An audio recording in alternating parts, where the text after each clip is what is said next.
Now from Atlanta News First Plus, this is Sports Tonight.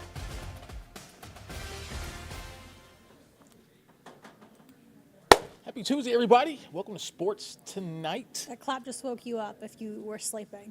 I wanted to wake everybody up because I'm excited because we're in NFL free agency week. Don't you just love it? The last couple of days, I guess, have been just news upon news upon news upon news all across the board, Scott. But yeah, no news bigger than yesterday's news.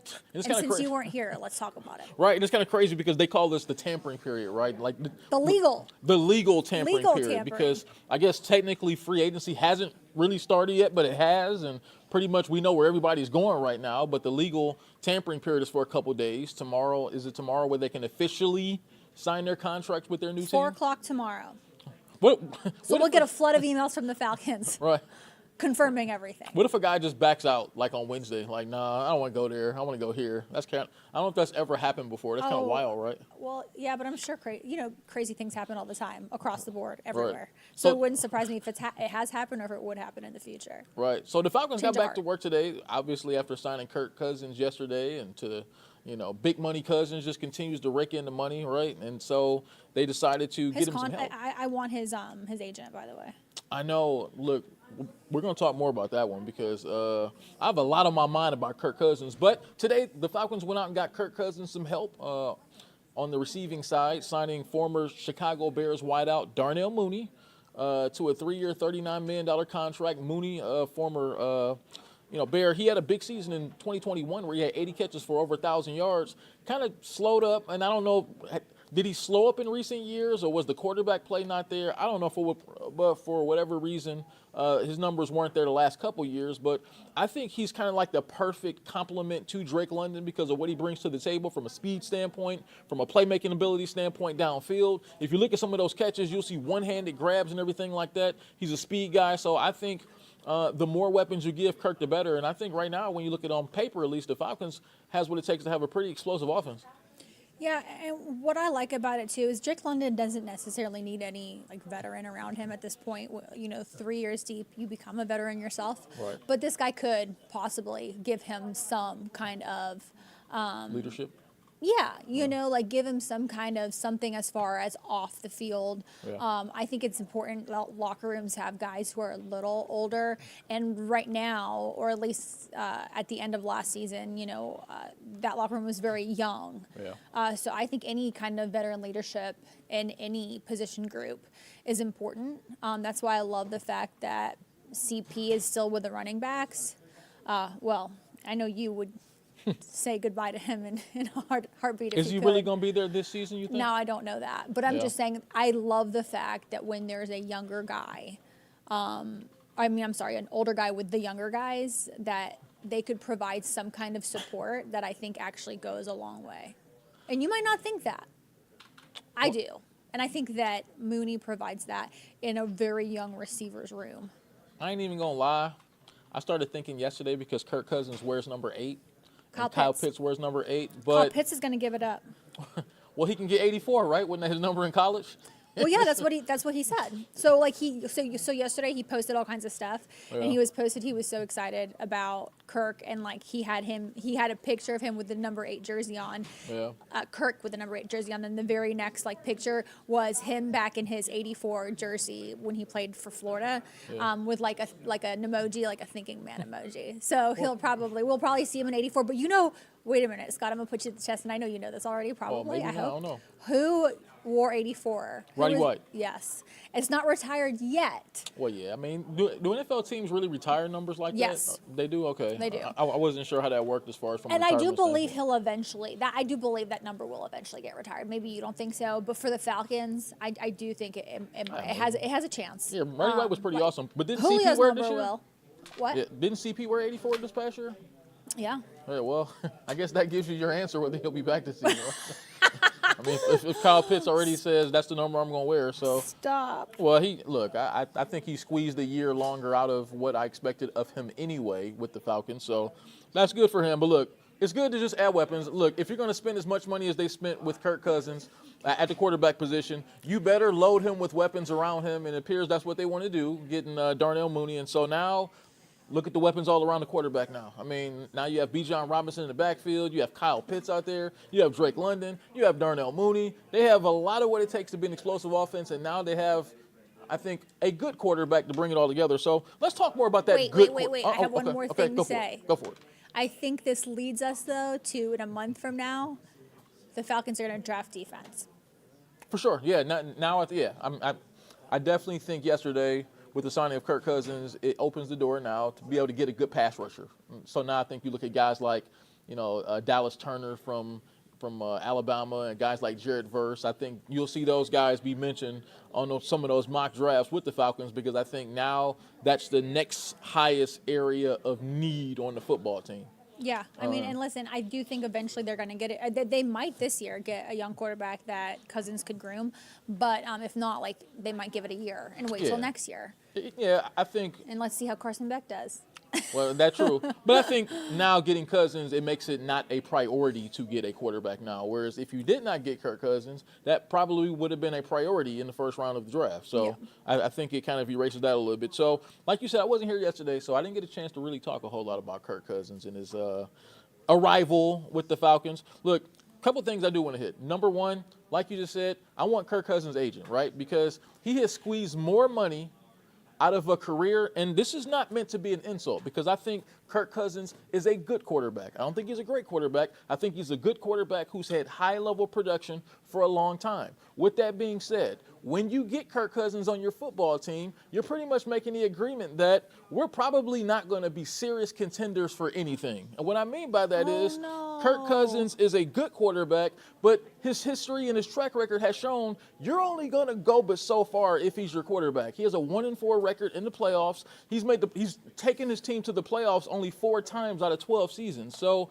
he's a good quarterback, but he's sort of in that Dak Prescott, maybe Derek Carr level of quarterback, where you're going to get good, competent quarterback play because he knows where to go with the football. He's going to put up a lot of yards. This offense will be explosive, but they're only going to be but so good by the end of the season, and they're not going to be a Super Bowl level team. But I think if you're the Falcons, what you were looking for was competent quarterback play, because you did not get that last season. So if that's what you were going for by signing Kirk Cousins, you came up. You came up because you will certainly get competent level quarterback play. So, and this is kind of how I liken it, right? This is kind of how I liken it. So imagine a person who walks into like a car dealership and they're having trouble being able to finance a car, right? The credit's all jacked up. They're in real bad shape. So then the salesman comes along and goes, look, I can get you a car, right?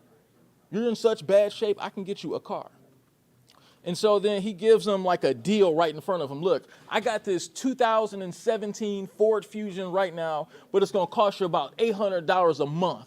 Now, you're in no position to say no, because you have to have a vehicle to drive to work. You have to be able to get the kids to school and all that stuff. So you're in no position to say no. That car, that person who's in no position to say no, that's the Atlanta Falcons, right? They were in no position to turn down Kirk Cousins because they just needed a competent vehicle to get them where they're trying to go. Kirk Cousins' agent is that salesperson who has the competent vehicle, and he says that competent vehicle is going to cost you a whole lot more than competent vehicle money. Genius. What a genius guy that is, right? Well, with all that said, Scott, I think it's just demand. Like, it's as easy as that for me. There was a high demand at this, like during this time. There was a lot of teams that wanted what Kirk Cousins was, and then the Falcons were the ones who bought. It's just demand.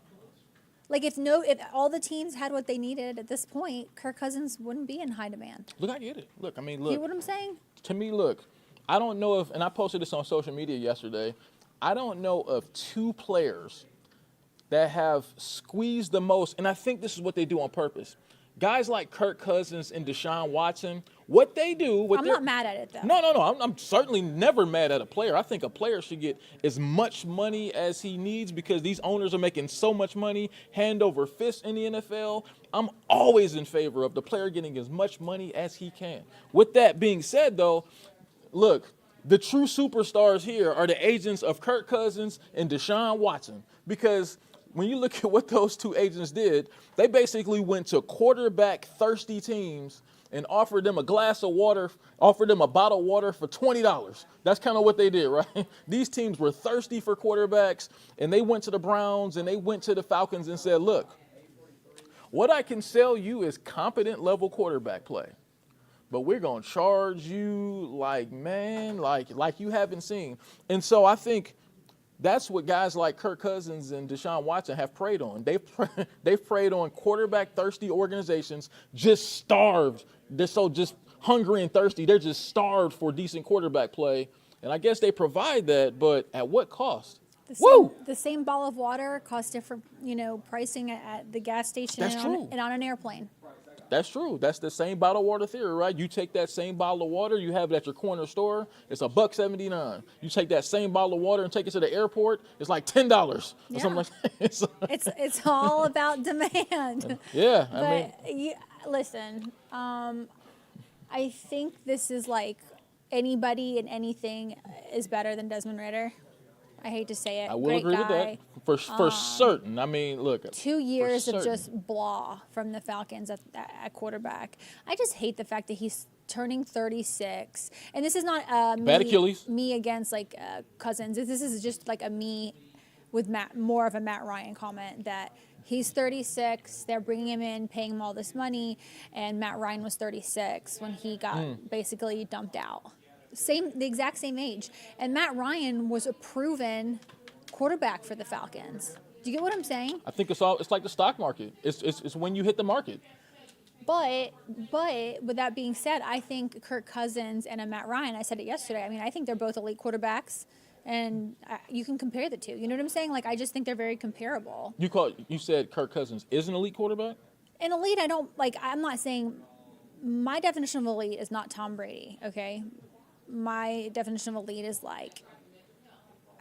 wait, did Kirk Cousins win an MVP at 1 year? Has he won an MVP? No, I don't think Kirk Cousins ever won a league. What's the most or the biggest award he's had? Because obviously Matt Ryan had. Kirk Cousins had made some Pro Bowls. He got an four-time Pro Bowler. I know that. Yeah. So let me see anything. Matt higher. Ryan was the MVP the year they went to the Super Bowl. Yeah. So he made 4 Pro Bowls, and he. So could we? What about the numbers? Could we argue Matt Ryan might have been better? Maybe. Kirk Cousins, I think they're comparable. Yeah, look, the one thing Kirk Cousins can do is put some numbers up. He's passed for almost 40,000 yards in his career already, 270 touchdowns. So he's getting about 4,000 yards a year. He has a very high passer rating, 98.2. So statistically, you'll have better ball protection for sure. Yeah, for sure. He's a good NFL quarterback. Even last season before he got hurt, he had 18 touchdown passes and 5 interceptions. Look, I'm not saying he's a bad quarterback. Kirk Cousins is a good quarterback. I just feel like we have a 12-year body of work from Kirk Cousins, right? So we know what he is at this point. We know that you're going to get good level quarterback play, not great, good level quarterback play, but when it comes down to it, it's not elite winning quarterback play. And I think but he's paid elite winner quarterback play because of money circumstances. Because of circumstances and desperation. Let's talk about something real quick, and this is left field. Would you have rather, if for some reason Baker Mayfield would have become available, Bucs hadn't paid him, there were some rumors out there that the Falcons might have been interested. Would you rather, if he had become available, have a Baker Mayfield over a Kirk Cousins? Well, Cousins is more dependable to me. Yeah, Cousins is more dependable. More proven. More proven. Better I think when you look at Baker's career, though, when you look at the trajectory of where he's going statistically, he's kind of going in that Cousins direction. Up. Yeah, and he's going up. He's definitely not going down. No, he's going up. He's only played 6 years, which is half the amount of years Kirk Cousins has played. And his numbers are headed in that Kirk Cousins territory if he continues on this road. From a yards passing standpoint. So from that standpoint, I would say yes. The only problem with Baker is that he's a little more erratic, right? You'll get a really good year from him. Not as consistent. And then not as consistent. He'll kind of go down or fall off a little bit for whatever reason, and he'll shoot back up once he gets a chip on his shoulder. So if you're looking for if Raheem Morris, right, and this is his first big move as head coach. Exactly. And getting a guy like Kirk Cousins is probably best for him because if you have a quarterback like Kirk Cousins, that's going to buy you some time too, right? Because he's never going to be really bad. He may not be really good, but if you're a coach who's looking to have longevity with a particular franchise, if you have a guy like Kirk Cousins, you'll have a job for a while because you'll win some games, you'll win between 8 and 10 games per year. You'll be in it year in and year out, and you'll have a job year in and year out. So if you're looking for consistency and to be able to have time on a job in order to win and get a team turned around, then Kirk Cousins was your man. So this also tells me, though, that as far as ownership is concerned, like Falcons ownership, Arthur Blank, he wants to win now. For sure. He doesn't want to wait. They don't want to get. They might. This is not to say they're not going to get a quarterback in the draft now. They can wait like a season because I still think they will get a quarterback and let Cousins groom that quarterback. Yeah, I agree. But this is Blank saying, I don't want to wait anymore. If we got a young quarterback and depended on that young quarterback, we're probably not going to the playoffs, or we might and just get to the first round. Yeah. I mean, like, best case scenario would be like a Texans situation from this past season. Yeah. You know what I'm saying? Yeah, So for me, I just think the Falcons are doing what they can now to win now. Yeah, Mr. Blank ain't getting no younger. Yeah. You want to win now, and I And get before you know it, one of his sons will take over the Yeah. company business. So I agree. that's those are my thoughts. That's cool. Well, let's talk some UGA, right? I mean, they're back to spring practice today, right? I mean, I know UGA season gets you fired up. So Love me some UGA. It'll be a very different team this year. I mean, you still got Carson Beck at the helm of the team, which I think everybody should very much like. I think he's the favorite to win the Heisman right now. I don't know if you can look that up, but I do think that he's the favorite to win the Heisman before the season starts. Okay. If he plays, just 1% better from last season, I think that dog fans, I think college football, I think everything will be fine. I look forward to a lot of what there is to come as far as scheduling. Game at Texas, game at Alabama, still Florida, Georgia, of course Auburn. I mean, I just think that the schedule this season is going to be great. I think it's going to be very hard. But this is the time, and Kirby said today, leaders are built during the spring. They're not built later. They're built right now. So he's starting to look right now at these young kids and maybe even like sophomores, and he's looking to see who's being vocal and who's leading the pack, and this is when it happens. It doesn't happen later because later is too late. So, for me, I look forward to seeing what they have on offense beyond Carson Beck. The defense always is going to be good. For sure. But new coaches, new players, and I think this is going to continue for a while because of the transfer portal, and teams just won't. Something needs to happen with that. Now, that's a conversation for another day that we could probably talk an hour about. Right. But eventually the NCAA is going to have to come up with some kind of rule. Or if we're paying you and, you're now a pro player, not so much a collegiate athlete, and you sign a contract, which I think should come eventually. Like, players should sign a contract. Get paid as much as you want. I don't care. I'm not arguing the money thing. Right. I'm just saying if you want to come here, you're signing a 2-year deal with us. you can't transfer out until after that period, and it is what it is. Unless maybe they should have some clauses in the contract saying, like, unless the head coach leaves or whatever. I just think we're going to get to that because all these collectives and all that stuff, like NIL wasn't made to have the collective agreements on it that schools have to be a part of. Like, they're going to run these boosters dry. Seriously. Hey. Universities are going to run the boosters dry. And then where are they going to get the money from? Hey, I'll let them like, NIL was supposed to be like, you own the Mercedes dealership in Athens. I am the star player at UGA. You're paying me. You're allowing me to drive a Mercedes around. And I am, that's what NIL was intended to be. Right. Not these like collectives that schools can legally raise money and a lot of it and give a lot of it to athletes. That's not what NIL was intended to be. Emily, I'm just going to be real. As a fan of college football and as a fan of Ohio State, I'm just happy we can get guys like Caleb Downs. Yeah, but eventually you won't be able to. That's fine. Hey, you know what? We'll cross that bridge when it comes. So you don't think there should be rules?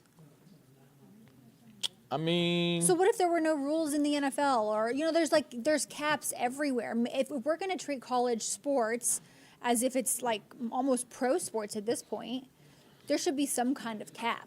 I mean, it can't be the wild, wild west forever. From a fan standpoint, I love it because it means that my team that I root for can get a couple guys. Like I say, I'm an Ohio State fan. They got Howard. They got Will Howard at quarterback now. They got Caleb Downs. I hear all that. And I think that's great. And one day, it may be an issue for the schools and boosters. Oh, but I'll let them, day is now. That's fine. I'll let them worry about that. Do you talk to a lot of college coaches? Because they'll tell you.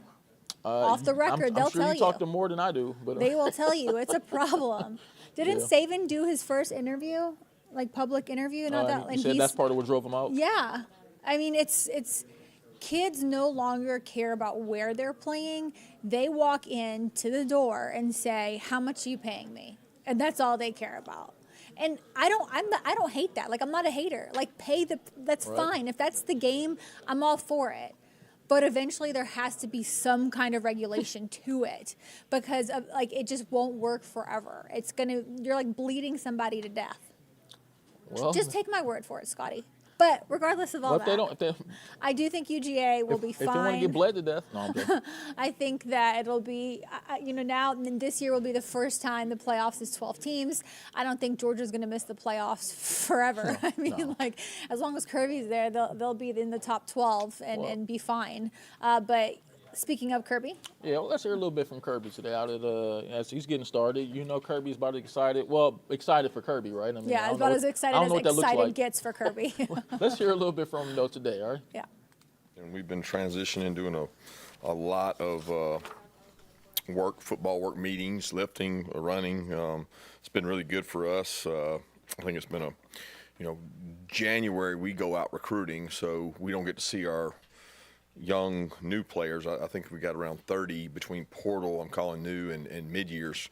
It's a big group of guys. It's almost 1/3 of your team that keeps turning over each year. So that's really critical to me. We don't get to spend much time with them. February, we got to spend more time with them, but that's also a time that we as a coaching staff don't have recruiting on campus, so we try to spend time with our families and spend time with our team. So this is when March hits and we get to actually go out there and practice football and be around our players and implement our systems. And I love spring practice because you get the day off in between. So there's a big recovery day, there's a big install day, there's a lot of information to be shared. So I want to be able to provide you guys with as much information as possible. A lot of updates. As you know, we have postseason surgeries. We had guys that had pre-bowl game surgeries, post-bowl game surgeries. So a lot of medical information to be given out there. I think they come into practice on Thursday, or when are they coming out there? Thursday. So you'll probably see a lot of that stuff Thursday, but I'll try to do this as quickly as I can, and then you're free to ask about whatever you need to ask about, but I'm going to try to hit on some of these. Bo Hughley had left shoulder surgery after the season to repair a labrum. We've had, on average, I think 4 labrums a year. I think we're right on that this year. So Bo will be out for spring. He should be ready for fall camp, but he had a good fall, but we had to repair the surgery, and so that's been done. Ty Ingram Dawkins had the left foot navicular fracture. He had surgery following the season. He's progressing well. He's going to miss spring practice, but he should be ready for fall camp. If you remember, he dealt with that a lot during the year. We were able to get him back and let him play, but felt like it was best now with the downtime to go ahead and have that surgery done. Chris Jones, the mid-year young kid, he gave up the back half of his senior season to have surgery on his foot. He's progressing well. You'll see him out there practicing, doing things, but he'll be limited some with what he's doing. Christian Miller he had a meniscus prior to the Orange Bowl. He had surgery post Orange Bowl. He's progressing back into activity. He should be fine, but he's been limited a little bit as well. Smile underwent his stress fracture to his navicular to get it fixed. He's going to miss spring ball, but should be ready for fall camp. As you guys know, he decided to return this year. That played a large part in that for him returning to be healthy. Branson, that was a significant injury, if you remember. The patella tendon rupture, he's at 9-month recovery. I think he's at 7 or 8. So he looks good running straight ahead, but he's not going to be cleared through spring. He's going to get to do a lot of walkthroughs and a lot of things. And at 9 months, he should be ready to go, which should be around the end of spring. Malachi had a shoulder surgery. He'll be limited a little bit in the spring. He's going to be able to do some things, but he won't be full go. And then Ra still coming off his foot injury, which he's out there repping and doing things. He won't be full speed. Damon Wilson, who missed the Orange Bowl, has been really good. He got the meniscus repair. He had surgery. He's doing really well. He's full activity now and doing some good things. DeMelo's dealing with a little bit of a hamstring. Colby's dealing with a little bit of an ankle, but they're both out there working, just limited in some ways. I think that updates most of the postseason surgeries. The one update, and probably the toughest note for us, is Pierce Spurlin is going to have to take a medical disqualification. He can no longer play football. He had a congenital heart condition, which we were aware of and closely monitoring. Over time, he had to make a decision with he and his family, and they made the decision to give up football to be safe. And it was really a tough decision for him. We're praying for him and his family. He's going to be fine. I mean, he's out there with us now helping, but it's just too much at risk for him. So he will not be able to play. And it really hate it for the kid because he was going to be a really good football player. He got so much better during the season, but it was something we were monitoring closely.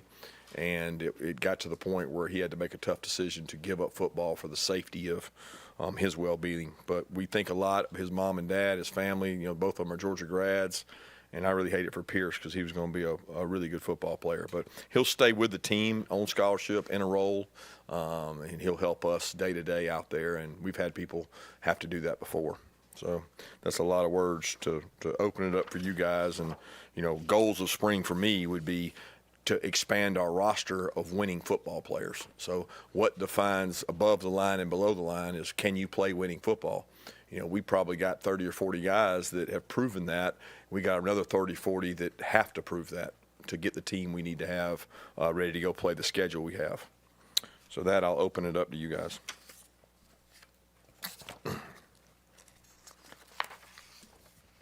Yeah, Coach, it's amazing. I guess 30 players.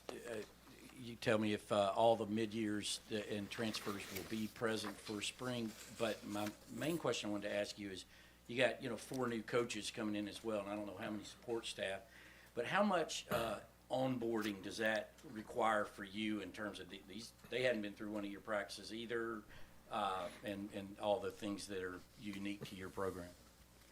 Well, I think anytime you have 4 new position coaches, it's obviously a big transition. What helps with that transition is Dante went through the entire bowl practices. So he's done practice with us. He knows our players. He knows how we practice and does the detail of it. So it's a huge advantage for him. James Coley has been on our staff before and understands the standard and the expectations, which is, part of the main reasons we hired Coach Coley, was the fact that he knew the standard. He knew how things operate here. He's a really good recruiter. He's a great teacher. So that was an asset. T-Rob has been with Coach Muschamp for many years, came from over in Alabama where there's some things similar. So I don't worry about those expectations. And then Coach Crawford's a guy that we've had kind of on our radar for a long time. He worked for Coach Key, Brent Key, who was also under a lot of the same things. So I don't worry about the standard of excellence, the transition. They got to go out and do it. We got to go out and practice, and that starts today. But we've had a lot of training time up till now. I think that answers your question. Or Those new guys, everybody here?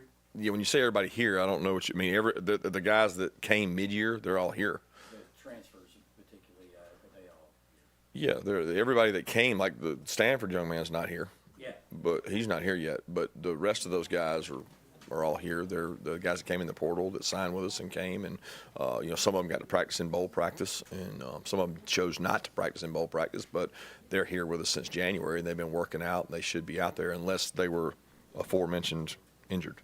Yeah, Coach. Always nice to hear Kirby talking about some ball, right? Always. So Keep it coming. So just real quick here. Yeah. Obviously, there's been a lot of talk about the NHL returning to Atlanta.